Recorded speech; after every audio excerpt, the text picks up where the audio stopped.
I have a question for you all. Do you consider yourself a writer? At this point, many people say no, they back away. And that's very understandable because when we think of writers, we don't think of us, we don't think of me, although we should think of me because I'm very attractive. I'm sorry, I'll quit the jokes, but in all seriousness, I think when we think of writers, we think of something like this. It's either an extremely intense man or woman hiding away somewhere in a forest, typing away ferociously, while nursing a bad back because writing gives you arthritis, while nursing an alcohol habit because alcohol is necessary for good writing, or while having a nicotine habit because what inspiration comes other than when you smoke cigarettes? That's definition number one. The other definition is the public intellectual, someone who's sharp, someone who can think, someone who can give lectures and participate in debates, someone like Shashi Tharoor or Jordan Peterson.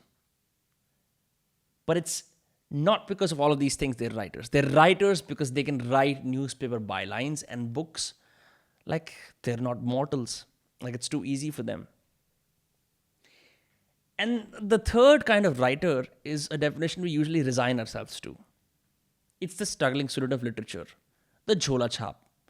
You know, the someone who works at BuzzFeed but can't fail to quote Faiz Ahmed Faiz. The guy who keeps track of trends on Twitter but pretends to talk about Nietzsche at parties. You don't know Nietzsche. But what if I rephrase my question? Let's do that. Instead of asking you, like, hey, are you a writer or not? Let me ask you something simpler. Did you write anything today? As in, did you put words on paper today? Better yet, did you type sentences on your phone or on your laptop? Suddenly, many of you will say yes. You will say, why, yes, Vinamr. Of course, I texted my friends and told them the party was on, even when there is a pandemic outside. Of course, Vinamr, I emailed my professor saying that I'm no longer coming to class. Of course, I made my grocery lists on a sheet of paper. Of course, I established my SMART goals. My friends, when you were doing those wonderful, wonderful things, you were writing. I know it comes off as a surprise, but the act of that is no different than writing a creative piece of fiction, an essay, a blog post, or a bloody poem. It's literally the same. Both are acts of writing, except one you do for specific creative publishing purposes. The other, you just do because you can write, because you're literate, right? Because you know how to either use your native language or English letters. You know that very well, right? You've learned that in school. So then why do we still have the problem of many of us not claiming our identity as writers, as chroniclers of our personal histories? Why do we hesitate to describe the world we live in, not to everyone else, but to ourselves? Why are we afraid of dialoguing with ourselves? Why are we afraid of calling ourselves writers when all of us are? Once again, I think the problem lies in definitions. It isn't that the intellectual elite have hijacked the world of writing. It's us. We have pigeonholed ourselves. We have boxed ourselves in. We have decided this is the conventional definition of who a writer is, and this is who it is not. That limits us. That runs us the risk of living unexamined lives. That runs us the risk of having no personal history, of having to rely on other people to make sense of our past, our present, and our future. That makes us leave a gift that our ancestors could have never received because they did not know how to use the written word. But in order to facilitate my argument further, let me tell you a story, because stories, well, they work wonders. So, in 2020, when the world was ravaged by COVID-19, like many people, I felt broken and beaten by a force I didn't understand. I felt small against this merciless demon, for the lack of a better word. Anyway, while isolating, I struggled to deal with my thoughts and emotions. They were all over the place. I was depressed. I was anxious. So, to fix it, I tried everything. I mean, I tried a vigorous exercise. I tried meditation. I tried rock climbing. I tried all kinds of woo woo stuff you can find on the internet, including counselors, all in an endeavor to fix myself. I even tried being nice to my family and friends. And we know how hard that is. But the knot in my chest remained. I mean, I was still anxious. I was still miserable. Like many in the world, I was done with this bullshit. So, one night, while scrolling away on my phone and wasting my life, I chanced upon a notebook on my desk. The light was just perfect. It was almost like God intended for me to see this notebook. But the notebook had a proposition which said, hey, what if you write down everything that's on your head, in your head, onto a piece of paper? See what happens. I mean, I had journaled in the past. I've been journaling for about a decade here and there, talking about my day, things I could do right or wrong. But this was different. This was, what if I document exactly how I'm feeling? What if I put down all of my pains, my fears, my hopes, my worries, my dreams, like a vomit? Like, you know how you vomit? That's an awful lot of responsibility to place on one piece of paper, but I tried it. For almost 10 minutes, I wrote like a madman, like someone who's gone crazy. My hand hurt, my nerves hurt, but I didn't put my pen up. I didn't care about grammar, I didn't care about legibility. For 10 minutes, I just wrote and wrote and wrote gibberish, bullshit, stuff that made no sense. When I finally was done, I kid you not, for the first time since the lockdown had started in India, I felt centered. It's like I was at peace. It's like the knot in my chest was gone. It's like I understood the term getting it off your chest, what that means. Curious, I wrote every day for 3 months now. The benefits were obvious. I could see myself transform into someone who was calmer, more disciplined, self-aware about his flaws and his fortunes. But it wasn't enough. I wanted to test this hypothesis. So, like many people who feel entitled enough to share their ideas with the world, I started a YouTube channel. The first video I posted was exactly about how anyone can start writing at any moment. Again, the premise was simple. You don't need a degree in literature. You don't need to have the last name Tharoor. You just need impeccable grammar. I'm kidding. You don't even need that. You just need a pen and paper.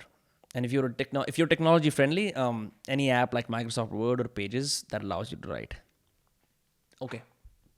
I posted the video. I waited. The response till this day continues to be overwhelming.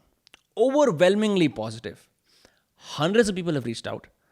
Many have never written anything outside of school, outside the confines of CBSE, ICSE, IB, State Board, whatever. Many haven't even used a pen in years. But almost all report clarity, better mental health, an understanding of their dark side, and an overall sense of well-being. This is still anecdotal evidence, still gathered from the 11,000 people who follow me. But I knew something about this is right.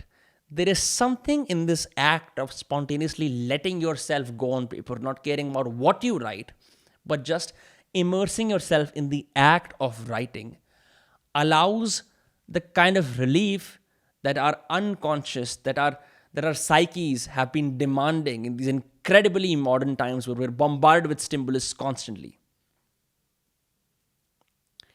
Nonetheless, I decided to go online and look for answers and cement my understanding about why free writing worked.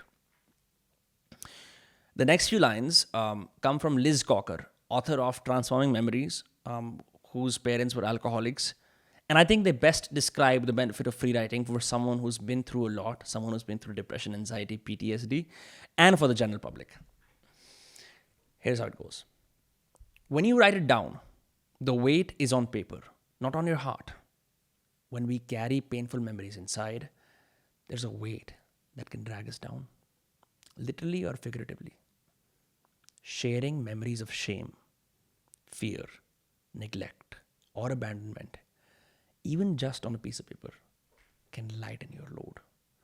It can lead to all sorts of unexpected results, like allowing you to sleep, giving you perspective and understanding, and helping you make sense of what happened in the past. My friends, writing allows you to freeze your thinking on paper. It enables the deep nuggets of wisdom hidden deep inside your psyche to come out and surprise you. Jordan Peterson has a program dedicated entirely to the process of free writing. It's called the self-authoring program. It's you can pay for it. It relies on the assumption that your irrational mind, the stuff that hides inside, knows far more about you than what your rational will present. Allowing yourself to let go on paper as you write carefully about your past, your present, and your future allows you the sort of clarity that mere dialogue won't. The difficulty with dialogue, the difficulty with verbal communication is that we often feel like we've achieved a sense of catharsis. We feel like we've arrived at a better understanding of who we are when we're speaking with someone else, when we're dialoguing. But as famous educationist Tiago Forte says, the mind was supposed to come up with ideas, not store ideas, which is why we need papers, which is why we need Google Drive, which is why we need storage, which is why we need a personal history captured in notebooks that we can look at. One thing that has happened in this lockdown is I have filled notebook after notebook. I have free written so many times that I can see the transformation of my thinking from extremely impulsive and reactive to an increasing degree of calm, an increasing degree of deeper understanding of who I am. You don't have to publish your free writes, and believe me, when you first write, they will be horrible. So publishing goes out the window anyway. You will most likely feel how stupid it is to even engage in an endeavor where you're writing for 4 or 5 pages and hoping something magical happens. But it's often in those moments of resistance that you will find, once you can get past that initial hum, gems of wisdom will flow. Many people report that things that were persistently bothering them finally come to a resolution. One line among a series of gibberish will unlock something so deep about yourself that it might be the only thing you need for that day or month to figure yourself out. You see, the artist Julia Cameron describes in her book The Artist's Way, where she says all you have to do as a recipe, as a prescription, is do 4 pages of free writing every morning. The premise, once again, is simple. Do not put your pen up if you're doing it on a computer. Do not move your fingers up. Put your fingers up. Don't care about grammar. Don't care about legibility. Just allow yourself to flow and see what happens. When we write something, my friends, we tell our brain that this is valuable. This is important. While our culture may lose the benefit of writing, may lose the importance of writing, our governments do not. Governments, people in legal businesses, when they want to make something official, they write. They ask for things in writing. It is a gift our ancestors did not have. They had to go through wars and famines, all kinds of tragedies. All they had was oral histories. All they had were fragmented memories. You and I have the gift of leaving our personal histories behind. We have the gift of understanding ourselves on paper for free. You don't need to publish it. You don't need to write a book. You just need to write to yourself. Every single day, compounding growth. And I promise you, If you revisit this TED talk a month from now and you've done free writing, your life will have changed. That's all for today. Thank you so much. And I hope you enjoyed this.